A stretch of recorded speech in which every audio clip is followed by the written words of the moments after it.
計埋等轉機嘅時間，飛咗10幾個鐘，終於由香港、北京到咗開羅嘅機場，會合埋爽師傅同埋喺廣州出發嘅團友，我哋第一站就去咗呢個薩達特之墓。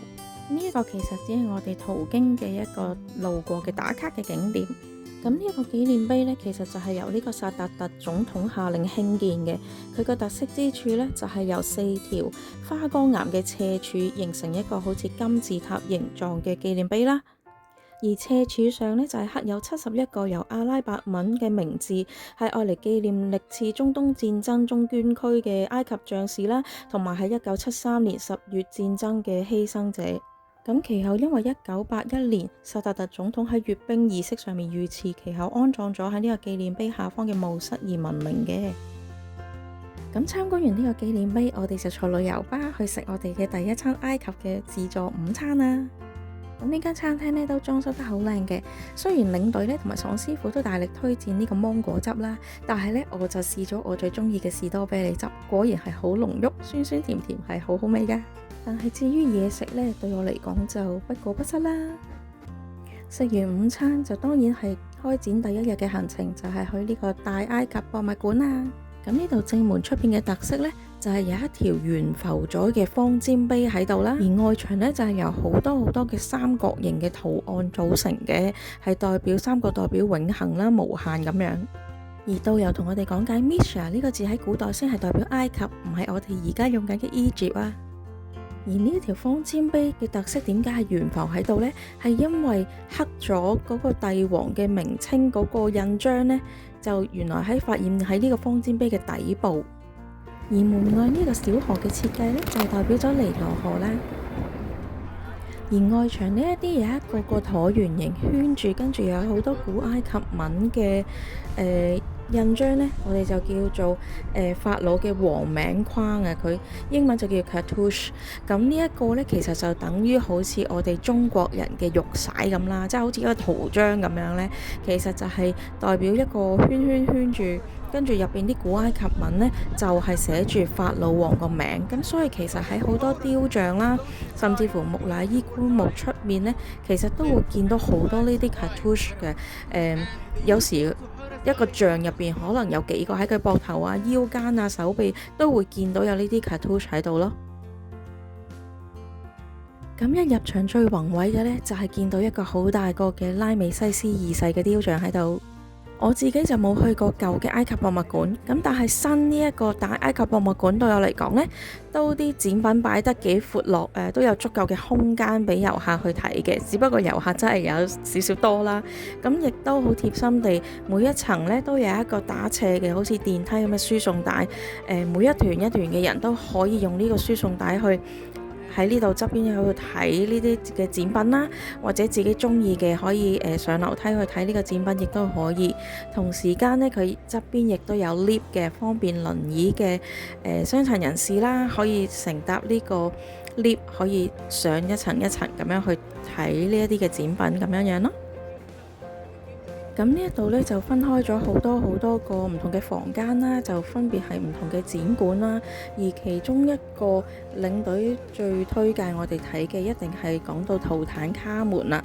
咁點解圖坦卡門呢一個咁出名呢？甚至乎我都知道喺英國呢都試過係直頭係做一個圖坦卡門主題嘅展覽咁樣嘅。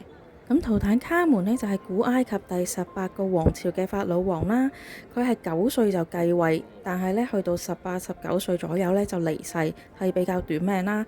咁直至係1922年嘅時候呢，就由英國嘅考古學家喺帝王谷發現咗一個近乎完整嘅圖坦卡門嘅陵墓啦，當中最出名嘅就係佢嗰個黃金面具啦，同埋當中包括咗有5000件嘅陪葬品，都係好完整無缺。咁所以呢，就點解咁出名啦？就一定大家每次嚟到呢都一定要參觀嘅。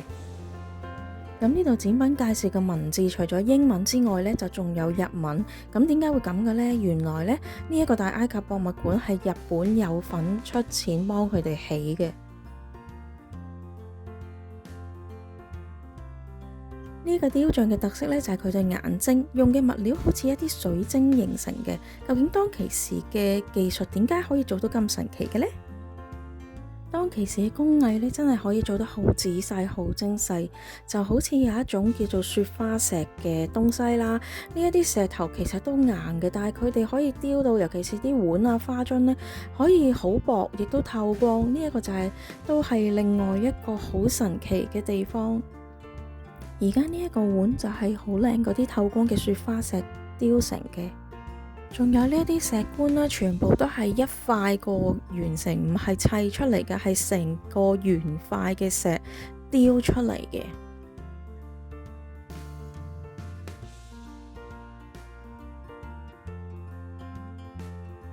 而喺展館望返出去，除咗見到頭先正門嘅方尖碑，仲可以見到 Giza 嘅大金字塔㗎。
呢啲好細粒、好細粒嘅人仔呢，其實個作用好似我哋中國嘅兵馬俑咁樣，但係呢，佢呢啲陪葬品呢，一套一揾呢，就一定係365個嘅。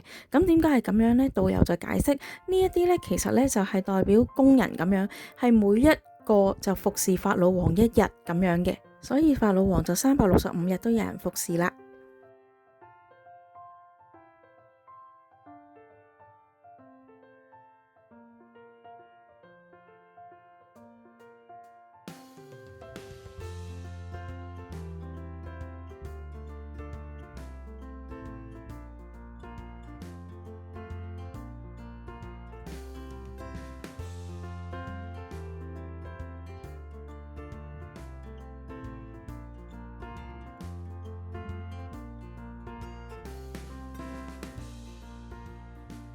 圖坦卡門呢個展館係特別多拐杖或者權杖啦，除咗代表權力之外呢，其實根據考古，佢哋因為係衛寶皇族嘅血統而近親通婚啦，咁所以佢自細就應該好多病痛，亦都隻腳係唔好嘅。咁由於呢個展館真係太多人啦，咁我都睇唔晒，亦都影唔晒。咁其實佢呢度呢，有4層嘅大木殼啦，然之後應該係有1個石棺同埋3個人形棺去裝住圖坦卡門嘅木乃伊咁樣樣咯。最大嗰個就好似成間屋咁大，一個套一個，一層套一層啦。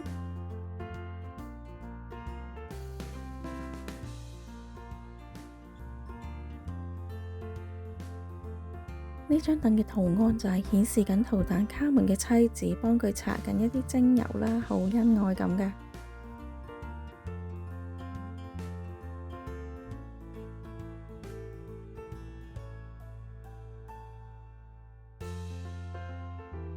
啲梯形嘅裙呢，係代表古埃及嘅祭司。咁平滑嘅雕工，究竟以前嘅技術係點樣整出嚟嘅呢？呢4個係用嚟裝住心臟或者其他器官嘅器皿嚟㗎。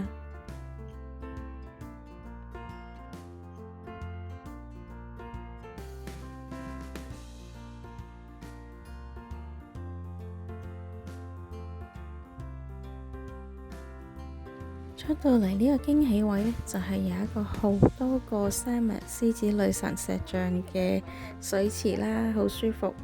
而因為古埃及人係相信死後有永生嘅 Second Life 啦，所以就會乘咗呢個太陽船去永生啦。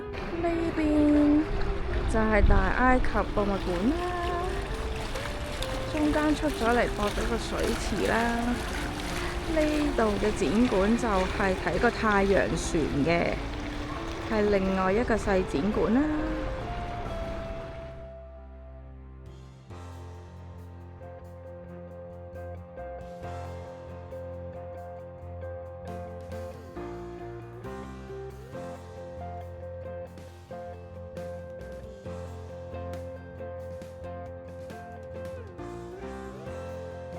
爽師傅好受歡迎，連遊客都揾佢合照啊！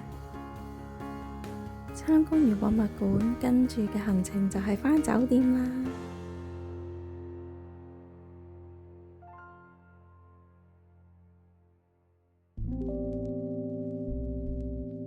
返到房間，等我哋嚟個 room tour 先啦。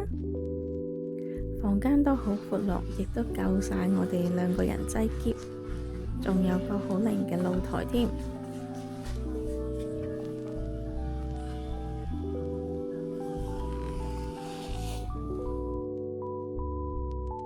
休息一陣，當然就係到晚飯時間啦。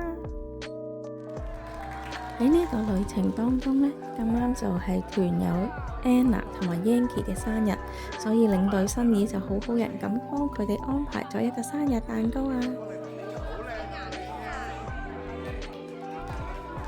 我想搞個係2隻顏色，代表咗生日快樂！生日快樂！許個願啊，你哋一齊。我忍得成日唔同你講生日快樂㗎啦。好，許願。係啦，因為咧，仲有好重要咧，就係阿 Mustafa 今朝早咧同我講完之後咧，我哋特登同我問。我同佢講佢得，我叫佢去買，唔係邊個買啊？呢個蛋糕。好靚。OK，預備好未啊？許個願啊！咁我哋數3聲，你2個出入得啦，好嘛？1、2、3。生日快樂！